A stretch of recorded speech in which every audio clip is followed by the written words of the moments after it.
নমস্কার, আমি ডক্টর সৌরভ তালুকদার, আপনার রেডিওলজিস্ট। নো ইয়োর ফাইন্ডিং সিরিজে আজকে আমাদের আলোচনা বিষয়বস্তু হলো গাইনেকোমাস্টিয়া। গাইনেকোমাস্টিয়া অর্থাৎ ছেলেদের মেমারি রিজিয়নে বা ছেলেদের ব্রেস্টের সোয়েলিং। এটা মূলত কেন হয়? অ্যাকচুয়ালি দেখুন, ব্রেস্ট টিস্যু সেটা যেমন ফিমেলদের থাকে সেটা মেলদেরও থাকে। এরকম নয় যে মেলদের ব্রেস্ট টিস্যু থাকে না, কিন্তু ছেলেদের ক্ষেত্রে এই ব্রেস্ট টিস্যুটা একটু রিডান্ডেন্ট হয়, সেটা অ্যামাউন্টে কম হয় বা তার স্ট্রাকচারটা একটু ডিফারেন্ট হয়। গাইনেকোমাস্টিয়ার ক্ষেত্রে এই মেল ব্রেস্ট টিস্যু এটা কিন্তু প্রলিফারেট করে বা সেটা আকার এবং আয়তনে বেড়ে যায়, সেই কারণে মেলেদের ব্রেস্ট রিজিয়নে বা মেমারি রিজিয়নে একটা সোয়েলিং দেখা যায়। এটা কি আমরা বলি গাইনেকোমাস্টিয়া। তা গাইনেকোমাস্টিয়া মূলত অনেকগুলো কারণে হতে পারে। পিউবার্টিতে অর্থাৎ ছেলেদের বয়ঃসন্ধিকালে কিংবা বয়স্কদের গাইনেকোমাস্টিয়া কিন্তু অনেক ক্ষেত্রে কমন হয়।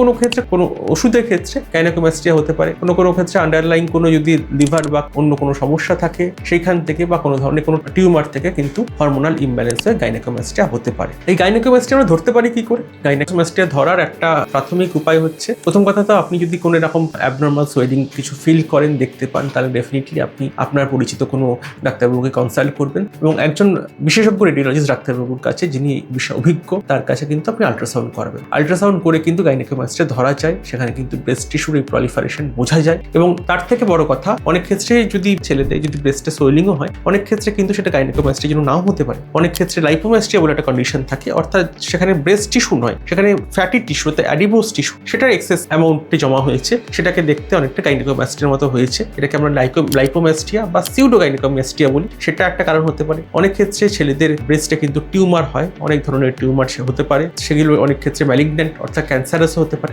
সেটা কারণ হতে পারে। অনেক ক্ষেত্রে ব্রেস্টে কোনো ইনফ্লামেশন, ইনফেকশন বা অ্যাবসেস অর্থাৎ পুঁজ তৈরি হওয়ার জন্য কিন্তু ব্রেস্টে সোয়েলিং হতে পারে। সুতরাং এরমভাবে যদি কোনো মেল ব্রেস্টে কোনো সোয়েলিং হয়, বিশেষত সেটা যদি ইউনিল্যাটারাল অর্থাৎ একদিকে হয়, সেটা যদি পেনফুল হয় অর্থাৎ ব্যথা করে, এবং সেটা যদি ওভারলাইং যে স্কিন, উপরের যে স্কিনটা, সেটা যদি লাল হয়ে যায়, তাহলে কিন্তু আপনি অবশ্যই একজন চিকিৎসকের পরামর্শ নেবেন এবং অবশ্যই দেরি না করে একজন বিশেষজ্ঞ রেডিওলজিস্ট ডাক্তারবাবুর কাছে আপনার ব্রেস্টের ইউএসজি করাবেন। সুস্থ থাকুন, ভালো থাকুন, নমস্কার।